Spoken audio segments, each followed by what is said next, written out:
Bonjour, c'est pas tous les jours qu'un archéologue a une audience aussi importante. Ça me réjouit. Aujourd'hui, on se retrouve en binôme, le docteur Emmanuel Kiva et moi-même, pour vous présenter un petit peu un état de situation d'un projet qu'on a commencé il y a quelques temps déjà. Et j'ai envie de dire qu'il y a un projet win-win entre le public et le privé, comme il y en a beaucoup d'autres exemples. Et justement, je vais vous tenir en otage pour parler un petit peu d'archéologie. C'est cool. Ici, une image un petit peu de science-fiction à l'aboutissement du projet. On espère peut-être pouvoir doter du personnel qui travaille en archéologie d'outils qui sont d'un nouveau genre et qui intègrent des paramètres qui aujourd'hui ne sont pas encore accessibles. Notre présentation, je vais la commencer, justement pour parler un tout petit peu d'archéologie, entre autres de mission et de paradigme de gestion dans une archéologie cantonale. Vous n'avez peut-être pas l'habitude de ça, c'est bien d'introduire le sujet et de vous rendre compte des problématiques qu'on a. Et ensuite, je passerai la parole au spécialiste qui va vous parler plus spécifiquement d'intelligence artificielle notamment. Et peut-être juste encore un petit mot d'introduction. Pourquoi un archéologue parle avec quelqu'un qui est intéressé à des technologies d'intelligence artificielle? En l'occurrence, c'est peut-être parce qu'à un moment donné, l'intelligence artificielle aussi, elle a une archéologie, où elle est en train d'en développer une, qui n'a pas mis le nez, pour les plus anciens, dans le langage Prolog, pour donner que cet exemple-là. Dans un monde idéal, l'archéologie, elle dispose de temps, de personnel compétent, d'argent, de bases légales qui sont adéquates, et elle a tout le loisir de faire sa planification sereinement, de régler les problèmes de coordination pour aboutir à des résultats toujours extraordinaires, évidemment. La vraie vie, elle est un petit peu différente. Du temps, on en a rarement suffisamment. Le personnel compétent est mis à rude épreuve. L'argent est le nerf de la guerre et c'est sûrement pas en archéologie qu'il sera le plus abondant.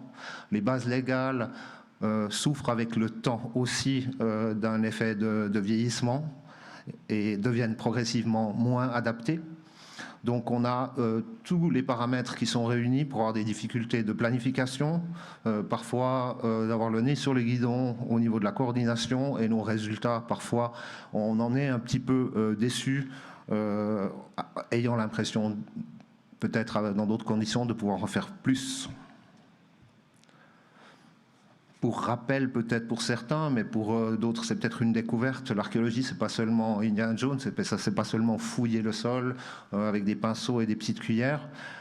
C'est toute une chaîne opératoire. Il s'agit d'identifier des biens culturels de type archéologique évidemment, d'envisager des mesures de protection, d'accompagner des procédures d'aménagement et de construction qui pourraient menacer ces biens culturels, par la fouille et la documentation, sauvegarder les biens culturels qui ne peuvent pas être maintenus en place dans le terrain, finalement analyser, étudier pour les comprendre, afin de les valoriser et de retransmettre cela à la société, à la population, puisque ces biens culturels constituent un paramètre de notre passé à tous.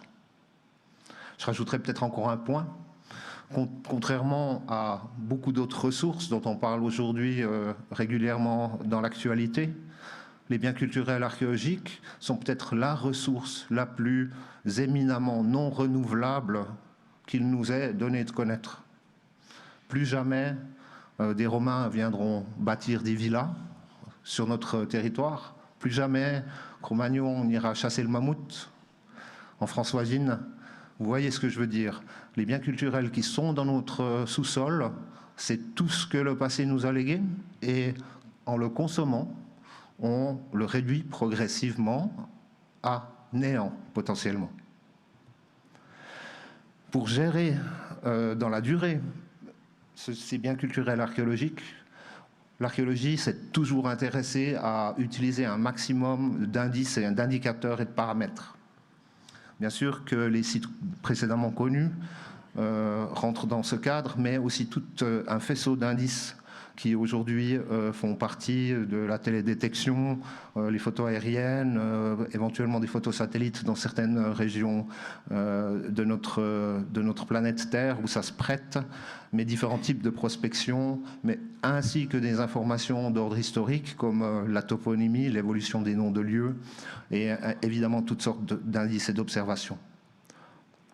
On a parlé un petit peu du LIDAR ce matin, on a parlé aussi de photos qui ont des composantes infrarouges, etc. Tout ça, ça permet aussi à des archéologues de déterminer la potentielle présence de sites archéologiques. Dans le canton de Fribourg, l'outil pour gérer la présence de sites archéologiques, c'est le périmètre archéologique, et je dois vous en parler un petit peu. Parmi ces paradigmes, donc cette gestion, on a à disposition dans les bases légales l'outil périmètre. On en a 3000 actuellement dans le canton et environ 1600 qui sont des périmètres dans lesquels des vestiges concrets archéologiques ont été observés, tandis que 1400 autres sont plutôt d'ordre classifié comme périmètre où on a un potentiel de trouver des vestiges archéologiques. On a également d'autres types de périmètres et de zones, je ne vais pas rentrer dans le détail ici. Ici, en bleu, sur l'image, un exemple de périmètre archéologique. Sur l'ensemble du territoire, avec le temps, on a accumulé maintenant environ 12 à 13% du sol fribourgeois recouvert par des périmètres archéologiques.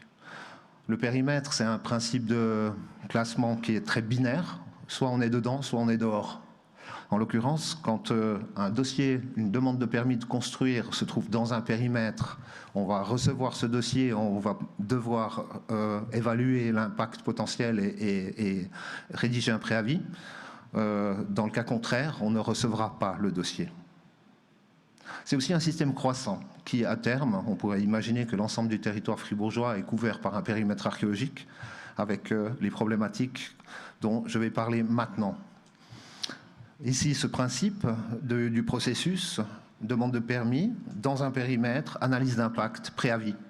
En l'occurrence, sur les 20 dernières années, on est passé d'une 50aine d'opérations archéologiques par année à près de 500 annuelles, maintenant, depuis 2-3 ans. Et donc, c'est corrélé avec le nombre de préavis qu'on produit, et aussi avec le nombre de périmètres qui existent dans le canton. En l'occurrence, on se rend compte aujourd'hui qu'on a une dépendance par rapport aux zones à bâtir, notamment, parce qu'on suit la construction et l'aménagement. C'est notre but d'essayer de sauver les vestiges qui sont menacés de destruction. Et c'est bien sûr dans les zones à bâtir que ça se passe l'action.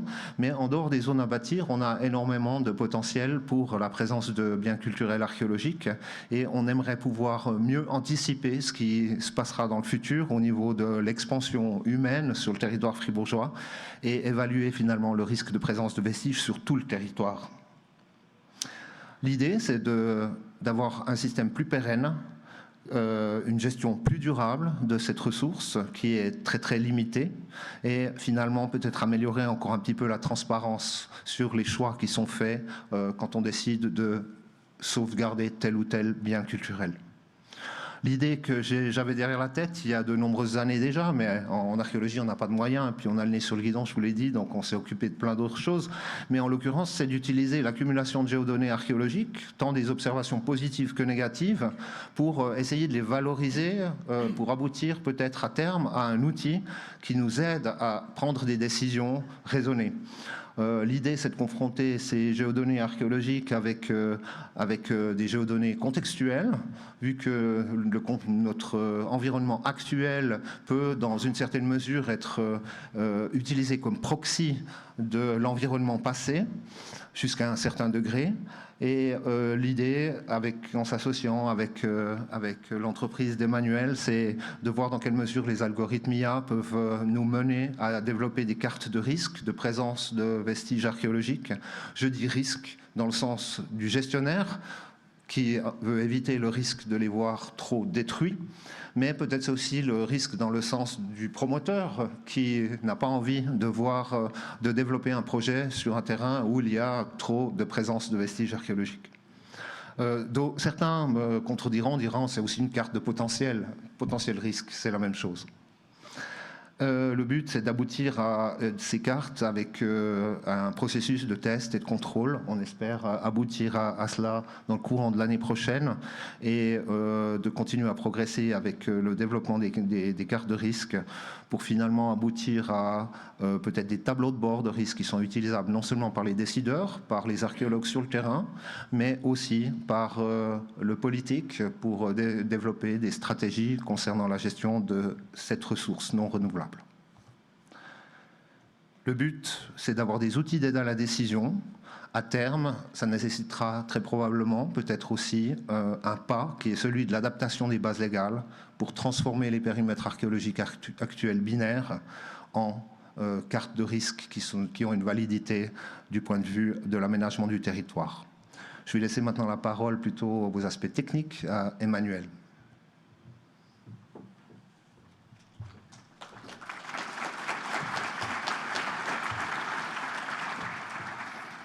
Merci Reto. Je vais commencer par parler de la différence entre la statistique classique et l'intelligence artificielle, parce qu'on me pose souvent la question quelle est la différence. Donc j'ai fait ma thèse doctorale en statistique classique notamment, et puis j'ai un grand respect pour la statistique classique, donc c'est pas du passé, ça reste présent. Mais toujours est-il qu'il y a des différences, il y a des avantages et des inconvénients dans chaque domaine. Et puis, si je prends l'intérêt, si vous voulez, de l'intelligence artificielle, c'est qu'on a une focalisation sur la prédiction. Ça, c'est vraiment important.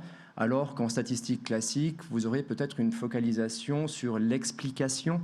Je prends par exemple des modèles en médecine ou en épidémiologie où vous avez 5 ou 6 variables et le but, c'est de déceler quels sont les facteurs de la maladie. D'où l'intérêt de la statistique classique, qui a des intervalles de confiance, notamment, ce genre de choses, pour évaluer précisément le modèle qui a été développé. Ensuite, l'intelligence artificielle excelle dans le domaine des big data. On peut intégrer un grand nombre de variables, et puis, contrairement à la statistique classique, qui était développée à une ère, si vous voulez, où on manquait de données et on devait inférer à l'ensemble de la population ce qu'on voyait dans un échantillon. À l'ère du big data, c'est plutôt, je dirais quasiment le contraire, on essaye de voir clair dans une masse de données, d'où l'intérêt de l'intelligence artificielle qui excelle là-dedans. Finalement, pour simplifier, il y a aussi une validation empirique que j'aime beaucoup. En fait, c'est simple, c'est une approche avec un groupe d'entraînement. Vous avez un certain nombre de données, vous allez dire, voilà, j'ai un groupe entraînement. Le 80% de vos données sont utilisées pour entraîner un modèle. Et puis ensuite, vous avez 20% que vous considérez comme un groupe test. Et puis ensuite, vous testez simplement votre modèle. Et puis, vous voyez tout de suite les résultats. Donc, c'est une approche qui est vraiment focalisée sur l'empirique. C'est une approche, je dirais, d'ingénieur, d'automatisation, contrairement à la statistique classique, qui est une approche de statisticien avec des spécificités théoriques très claires. Donc l'objectif final et la raison pour laquelle on utilise l'intelligence artificielle, c'est principalement l'automatisation que l'on veut avoir au sein des outils qu'on développe. Donc là, vous voyez sur la droite l'interface d'Archeobase, donc l'outil qu'on a développé, et vous voyez sur la gauche le lien avec différents types de modèles. Donc l'idée, c'est qu'on passe de l'introduction des données ensuite à un développement de modèles et une prédiction spatiale. Donc, il y a une idée de continuum, raison pour laquelle j'ai marqué ce titre-là, c'est que le cycle de développement est continu. Donc, vous commencez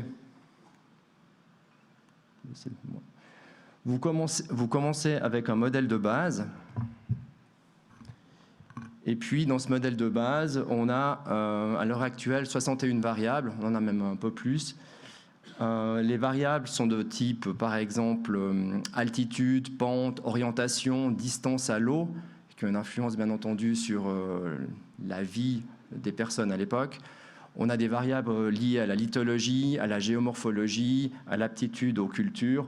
Voilà, je passe le détail. Je remercie au passage SwissTopo, car une bonne partie de ces données proviennent de SwissTopo, et on les a retravaillées afin de les intégrer dans notre modèle. Donc ça, c'est le modèle de base. L'idée du modèle de base, c'est que vous allez comparer ensuite les différents modèles que vous allez établir pour voir si vous performez mieux, si je peux dire ça comme ça, que le modèle de base. Donc, le modèle suivant, c'est un modèle d'analyse spatiale. Et l'idée, si vous voulez, c'est qu'on a une autocorrélation spatiale qui se fait dans le temps parce que les gens se regroupaient sur un site archéologique, qu'on considère archéologique maintenant, par rapport à des intérêts, je dirais, géographiques, culturels, religieux, d'infrastructures, ce genre de choses. Donc il y a une autocorrélation spatiale entre les sites archéologiques, donc il faut tenir compte. D'où l'intérêt du modèle spatial qui est indiqué ici. Ensuite, on passe au modèle spatio-temporel. Pourquoi? Parce que les habitudes que vous avez dans une époque, à une époque, par exemple au néolithique, ne sont pas forcément les mêmes habitudes que vous retrouverez dans une autre époque, comme, je dirais, l'époque romaine ou même l'époque moderne. Donc, en faisant une stratification, on aboutit à des modèles spatio-temporels, dont je parlerai tout à l'heure. Et au final, on développe le modèle avec une optimisation bayésienne. Donc, le modèle, c'est un modèle XGBoost, pour ceux qui connaissent. C'est du machine learning. Et puis, on a une optimisation bayésienne des paramètres qui permet d'automatiser tout le processus, car c'est notre objectif au final. Je vais parler maintenant des metrics, des mesures. Au fait, ce que je voulais montrer par cette diapositive, c'est qu'il y a une imperfection dans chaque métrique et il y a une complémentarité dans tous les métriques. L'idée, c'est que, par exemple, au niveau de la précision, la métrique précision met l'accent sur les faux positifs. Et ça veut dire que si vous avez une mesure de précision qui est basse, concrètement, vous aurez des coûts de ressources sur le terrain parce que les archéologues vont aller concrètement faire des sondages, faire des excavations, alors qu'il n'y a rien, il n'y a pas de présence archéologique. D'où l'intérêt du métrique qui s'appelle précision. Ensuite, vous avez un autre métrique qui s'appelle le recall ou le rappel. Et puis là, la focalisation est mise sur les faux négatifs. Concrètement, est-ce que vous avez un risque de louper un objet archéologique? Et ça, c'est essentiel. C'est essentiel pour les archéologues parce que vous n'avez pas envie de détruire des objets archéologiques. Donc, vous voulez être fort sur ce métrique qui est le recall. Ensuite, vous avez le F1, qui est donc une espèce de moyenne harmonique entre la precision et le recall. Je ne vais pas rentrer dans le détail.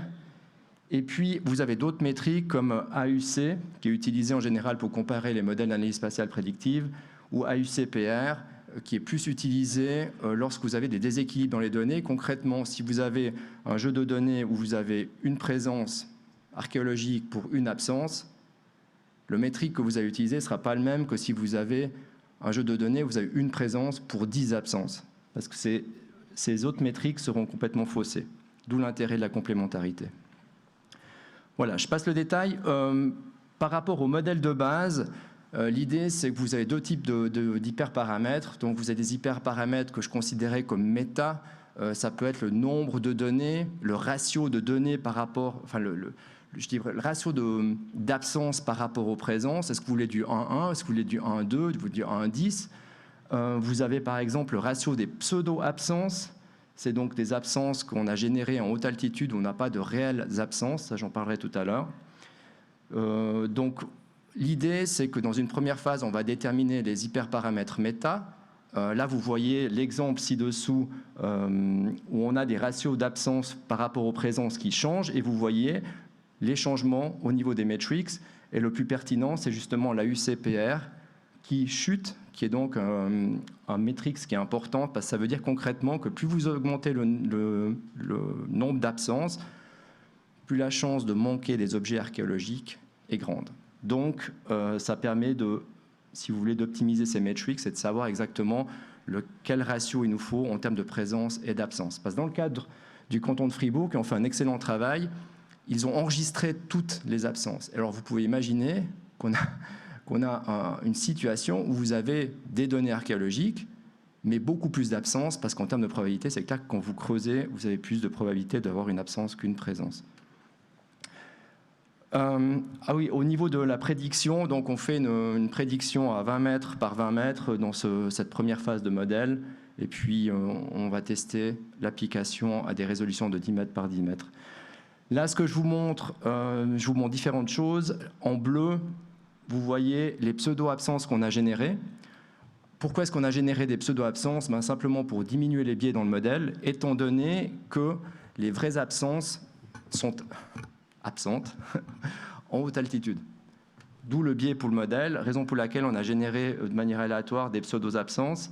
Et puis vous voyez ici la distribution, donc l'idée n'était pas d'avoir une distribution différente entre les absences et le reste des données, où vous voyez les données de présence, d'absence et de pseudo-absence. Là, vous voyez aussi l'avantage du modèle XGBoost, qui est donc un tree-based model, c'est l'idée que vous pouvez voir l'influence de chaque variable sur ce modèle, et donc ça aide énormément au développement, et ça aide énormément dans l'interaction avec les archéologues, les spécialistes de terrain. Voilà les modèles spatio-temporels. Donc l'idée, c'est la suivante, c'est simplement que au niveau des modèles spatio-temporels, on va stratifier les données par période et on va faire un modèle par période. Pourquoi? Parce que la distance à l'eau au néolithique, l'importance de la variable distance à l'eau n'est pas la même qu'à l'époque moderne. Donc la stratification permet de faire ça. Là, vous voyez des cartes par rapport à ces modèles spatio-temporels. Le problème principal au niveau du modèle spatio-temporel, c'est qu'en stratifiant par période, on diminue le nombre de données. Et là, c'est clair que ça, c'est un problème parce que la diminution du nombre de données entraîne une diminution de la qualité du modèle dans les metrics, ça se voit. Et puis au final, il nous faut quand même, en tout cas 100 présences pour avoir un modèle de qualité qui soit très bonne à excellente. Et en dessous, on ne va pas les considérer.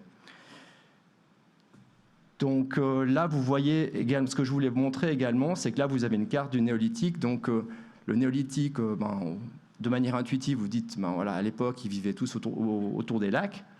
Mais dans les faits, vous voyez qu'il y a des éléments, il y a des présences néolithiques réparties sur le territoire. Ce qui veut dire que si vous trouvez une nouvelle donnée demain sur une certaine partie du territoire, eh ben, votre modèle, votre carte prédictive va changer. Et c'est ça l'avantage, c'est d'avoir des espèces de cartes prédictives dynamiques où, si vous voulez, vous allez réentraîner le modèle après un certain temps. Donc ça, vous pouvez réentraîner le modèle chaque 6 mois si vous avez peu de données, chaque mois, chaque semaine, chaque jour, si c'est important. Et de cette façon-là, vous avez toujours des cartes spatiales prédictives qui sont dynamiques. Là, je vais passer à l'évaluation du modèle. Donc, vous voyez les résultats.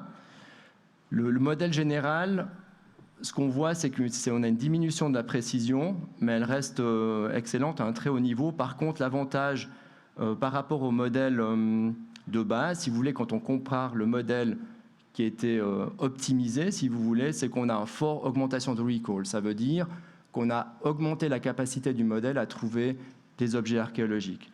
Là, j'ai mis une échelle à UC qui est utilisée dans la littérature au niveau de l'analyse spatiale pour gérer, pour donner, si vous voulez, l'impression de la qualité du modèle. Comme je vous l'ai dit tout à l'heure, il ne faut pas se baser que là-dessus. Mais plus grand que 0,9, c'est outstanding. Et vous voyez qu'on a des moyennes de 0,947 avec d'autres moyennes qui sont également excellentes. Donc, l'idée, si vous voulez, qu'on essaie de transmettre et qu'on a développé au sein de l'application, qui est donc ArcheoBase, c'est une base analytique, c'est d'avoir un système totalement intégré où les données sont entrées dans l'application par les archéologues sur le terrain. Et puis, au final, vous avez des prédictions spatiales dynamiques avec une réactualisation des cartes d'analyse prédictive par rapport aux risques archéologiques. Donc voilà, merci pour votre attention. On est à disposition pour vos questions.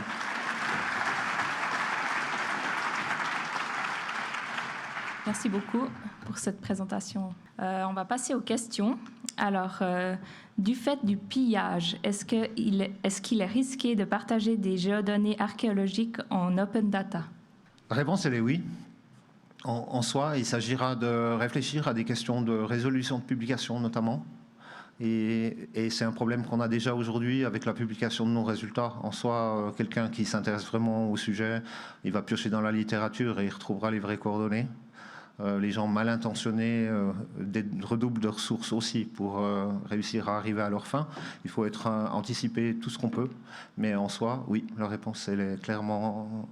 mais ça n'empêche pas qu'on doit trouver des moyens de gérer sur le long terme. Et ce n'est pas en cachant le patrimoine archéologique au commun des mortels, j'ai envie de dire, qu'on va faire plus facilement comprendre l'importance de cette gestion sur le long terme. Quelle est la fiabilité de la prédiction? L'IA fournit une donnée de plus qui devra être contrôlée de toute façon. Où est le gain? Une partie importante de la réponse, c'est que même les résultats qui seraient contradictoires par rapport à la modélisation, les observations qui seront faites dans le terrain, elles vont être enregistrées comme telles, elles vont être évaluées sur la base du modèle, et l'évolution des modèles permettra d'améliorer les résultats. Pour nous, c'est important d'optimiser les ressources qu'on affecte dans le terrain pour ne pas risquer de perdre trop de temps sur des terrains qui sont moins prometteurs et de perdre d'autres terrains qui sont très prometteurs. Oui, je soutiens ce que disait Reto. Donc l'idée, c'est de réentraîner en continu le modèle de façon à avoir quelque chose de dynamique. Premier élément. Deuxième élément, c'est que l'IA reste un appui à la décision. Ça n'enlève pas la capacité décisionnelle du cadre qui doit déployer des ressources. Je vais prendre une dernière question. Si la carte est dynamique, comment gérer les cas à travers le temps? Pas d'équité de traitement entre les propriétaires? Impossible de figer cela dans la loi? On a des problématiques similaires avec les cartes de risque, entre autres les risques naturels. Les risques naturels évoluent aussi et tous les propriétaires ne sont pas égaux devant les risques naturels. Il s'agit d'un paradigme qui est similaire. La question, c'est de savoir dans quelle mesure on pourra rester sur des cartes dynamiques ou bien est-ce qu'à un moment donné, il faudra figer des seuils, donc des limites dans les plans d'aménagement locaux. Ça, c'est la grande question politique. Je crois qu'on peut applaudir tous les orateurs.